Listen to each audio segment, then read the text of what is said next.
And someone told me they move inside the town to hit. All right, so I originally was introduced to the Ernestina in 1982 by Laura. Thank you. And I had never seen her before. I had been on other vessels that were in the packet trade as a child when it came to New Bedford, the Madeline and a few others. But I don't really think I ever saw the Ernestina. If I did, I didn't know it was her. So I was asked to go fly over there and help bring this boat back. Okay, I'm a sailor. I've never sailed a schooner before. But I'm game. I'm a little young and crazy at the time. But my relatives were kind of concerned. My great uncle, God rest his soul, gave me an envelope to take with me. I said, well, what's in the envelope? He goes, just bring this envelope to this person if you have a problem and don't want to come back with this ship. I said, okay. And I never opened the envelope. I gave it back to him, and I found out what it was after. That was him telling one of his people over the Cape Red Islands, no matter what happens, this guy's to get back to the United States and make it happen. When I got to the boat, I looked at it and said, well, it needs some work. First thing I did was check out best I could. I had worked in shipyards before, in boat yards, and on yachts and various vessels, and realized that she was holding water pretty well. We had a pump filters daily like any other boat, but she was holding water well. And I figured I'd just lay back in the background, learn what I could, and be quiet. Now you got to realize that we had a bilingual crew, in a sense. They spoke Cape Verdean, we spoke English. People were actually thinking that I was going to be an interpreter, which I said, well, I don't speak Cape Verdean very well, or if at all. But you got to realize when you put in a situation like that, you realize you know more than what you ever thought you knew as far as the language you didn't think you knew. And I ended up being on the island for 30 days translating for the American crew, and then on the 41-day trip across. And we sort of made out okay between my limited knowledge of the language and sign language and dancing and whatever else happened. Okay, so we get on this boat, and the Ernestina is a work boat. This is not a yacht. She was built to sail in the North Atlantic in the winter time. No place for a light framed, light boat, or people who sail yachts on weekends. So we actually had to do all the work with her before we left, painting and ballasting and provisioning. So we had 30 days of work. Then we started to take her out to some sea trials. And one thing about the Ernestina, being for North Atlantic in the wintertime, she does not like light airs. She can get a little boring. She doesn't move well. And we had very inexperienced crews, and nobody had sailed this boat before, except for the Cape Verdean guys. They had sailed this type of boat before. And they were shocked. We were kind of like learning. We couldn't even tack her. We had to actually jibe her because we couldn't tack the damn thing because the airs were too light. So we got used to how to do it. There were certain tricks you got to do to tack a big boat like that in light airs. And I'm not going to go through what they are because our time is limited. But in any case, we did our sea trials, and I felt comfortable that I'm going to make this trip. And we're sailing. Well, you got to realize another thing. Materials to fix a boat like this are kind of hard to come by. The sticks needed, or I should say, the timber needed to make the masts are quite large, and they were hard to get, especially in the Cape Red Islands. So the best they could do was, for masts, actually had us sailing back across the Atlantic triple reefed, if you know what that means. Anybody who's a sailor. If not, triple reef means you shorten sail because the wind's blowing very strong. So we were sailing with very short sails, and that's what would be equivalent to triple reefed. So I said, well, okay, we're triple reefed. That should take care of any bad weather that comes up. Let's go. So we came.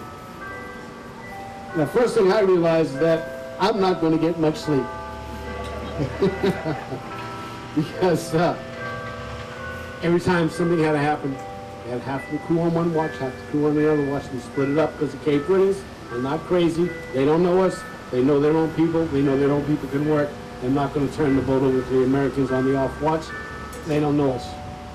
So half of us were on one watch, half were on the other watch. Me, I was sort of on both.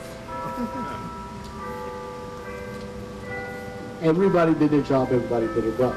Now, everybody says, well, how was it crossing the Atlantic? The seas are so big. And yes, the seas are big in the middle of the Atlantic Ocean.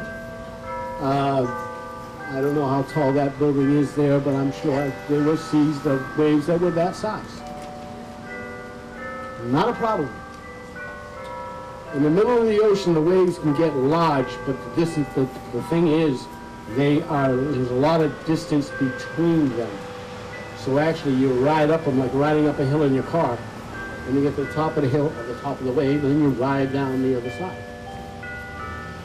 Of course, when you first start going out there, my first transatlantic on the schooner, the seas are behind me, and I'm looking, I see this thing coming from way up over here. I'm saying to myself, I'm in trouble now.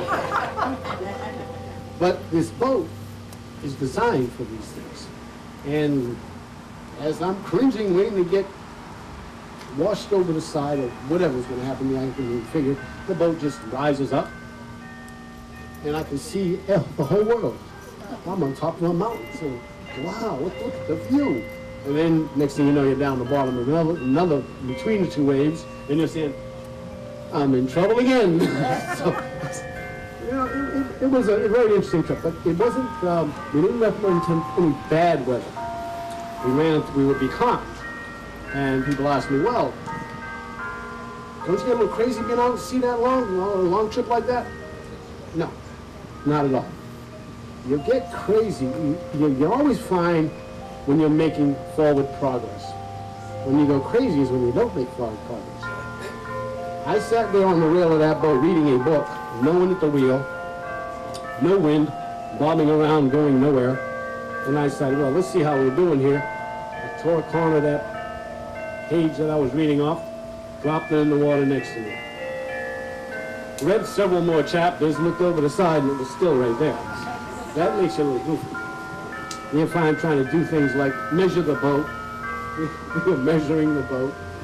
Find out exactly how long it is. Yeah, it's actually had little bets going. We did things like, there was this little fish that decided to hang around the boat because anybody knows anything about sea creatures, they seek protection of something larger to hide around it.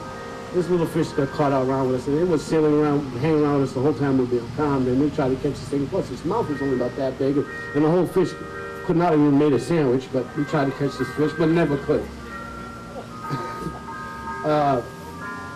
There was a lot of things that happened like that. The water is clear, so we watched this fish, and we wanted him so bad for no reason, just because we were nuts. Right now, we're not sailing, we're nuts. So the little fish was like, we were trying to bait him in the hooks and everything else, and he was looking at us saying, you're out of your mind. I don't want to go up there. We had a bird. Well, we had a pet bird, because we didn't want to eat him. When we left Cape Red Islands, there were some birds that were flying around with us. They were hanging around, they were feeding various insects and such. And they all went back to shore as we sailed away, except for one decided to hang around a little too long until he realized that he was out of range of land. Little bird, this big. And now he's stuck doing the transatlantic with us. And we're alive. And back then, the Ernestina had, of course, their cargo hatches, and there was no bulkhead. He would be flying around. He'd go in one hatch and come zipping out the other. There he goes. And he got to the point where he got to know us. He didn't interact too much with us, but he would land on the rails and on the cabin top and let you get within a few feet of him, and then he'd fly around some more and disappear until you saw him the next day.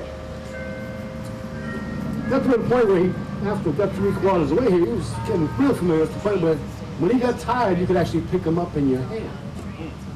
Right? And he'd be panting, looking at you. Then he'd get his wind back and he'd fly away again. Until he saw Montauk Point. Then he goes, land, see you later. Of course, he didn't go through customs. He didn't have a green card. And he's just made himself a whole lot better life, like a lot of other people did on the Ernestina. So we got another one for you. The Ernestina brought not only people, but it brought a bird. The boat, what can I say about the boat? She is an inspiration. She will do things, people say, well, What's the best boat you ever sailed? No answer to that question. Different boats do different things. Certain boats are made for certain conditions. You got the Spirit of Massachusetts, you got the Pride of Baltimore, you got the Bill of Rights, whatever. Ernestina, they all have their strong points. What Ernestina's strong point is when the wind is and when the sea is at its grandest, that's when she is. I would rather be, when I finished with the Ernestina, when she was Coast Guard certified to go anywhere when we were done with her, I would rather be on that boat than any boat I've ever sailed, sailboat I've ever sailed, if the sea decided to kick up and get a little attitude and get crazy. And I have been in situations where she got a little crazy on me, and I was glad that she was the boat that I had underneath my feet. She is made for rough weather, and let's put it this way, 99% of the time people want to hear stories about how the waves were crashing over the rails. That's what they want to hear, but that only happens about 5% of the time. 95% of the time it's like this. And you're saying, and they're paying me for this. But the other 5% of the time you're saying, what the heck am I doing here? This is insane. And I have been in that situation with the Ernestina, and I was glad that she was there. I don't know if I'd have been here if I was on the Spirit of Massachusetts. I don't know if I would have been here if I was on Pride One, or I don't know if I was going to be here if I was on the Bill of Rights. Those boats weren't made for weather that severe. Could you survive it in those boats? Sure. Would have been a whole lot harder and a whole lot more work. But the Ernestina come through it fine. I've got knocked down in the Ernestina. I had water coming down the companionway, sole looking like a herring worm into the aft cabin. Was I worried about the boat? No. I was worried about who was on deck if they were still there. As I come up through the water. Yeah, luckily they all were. Boat righted herself, kept right on going. She had no problem. Crew wasn't too happy. The boat was fine. She's a very, very safe boat to sail. She's a very, very good design boat. I trust her with my life, and I have. She's always come through for me. I hope she can be refit, sail again, so she can have the same effect on other people that she's had on me. She's taught me a lot about myself. She's taught me a lot about the sea, and she's done the same for a lot of other people. She's meant a lot to a lot of people, like Lars said, as far as coming to this country. She's met a lot of, we're talking about relatives of relatives getting married on the boat. Grandkids talking about their grandfather or great-grandfather. It's more than a boat. It's an inspiration. I've had many boats underneath me before. Schooners, sure. Do I like them? Sure. Tell you great stories about them too. But none of them touch my heart like the Ernestina. Are there some that I'd rather sail than the Ernestina? Like I said, it depends on the situation. In a heavy air, I want to be on that girl. She's not happy till it's blowing over 20. Okay? If it's blowing 10 knots of breeze, I'd rather be on the Spirit of Massachusetts. If I was just straight sailing. But for heart, there's going to both be more hot than that one in a gale. I, myself and a few other guys, we've labored, we've sweat, we've bled. I sailed that boat for 8 years. Captained it once or twice. A couple of days here and there. From Florida, a couple of days here from Florida. Yeah, took a few days. And like I said, people say, well, how do you do that? It makes it easy when you've got a boat you can trust and you know what to expect from her. I was in there, people say, well, how well does she sail? Yeah, depends on who's sailing her. You get a good crew, you can do anything with any boat. I remember the Tall Ships Parade that we were going to when we were talking about getting out of New Bedford. We went to Newport, Rhode Island. And all the boats were meet there, and we were in there, and we're about to leave to head to New York, or on the way to New York. And we had a flotilla with all the tall ships heading down the channel with their motors going. We always had parade of sails. We call them parade of diesels because 99% of the time the wind's blowing in the wrong direction.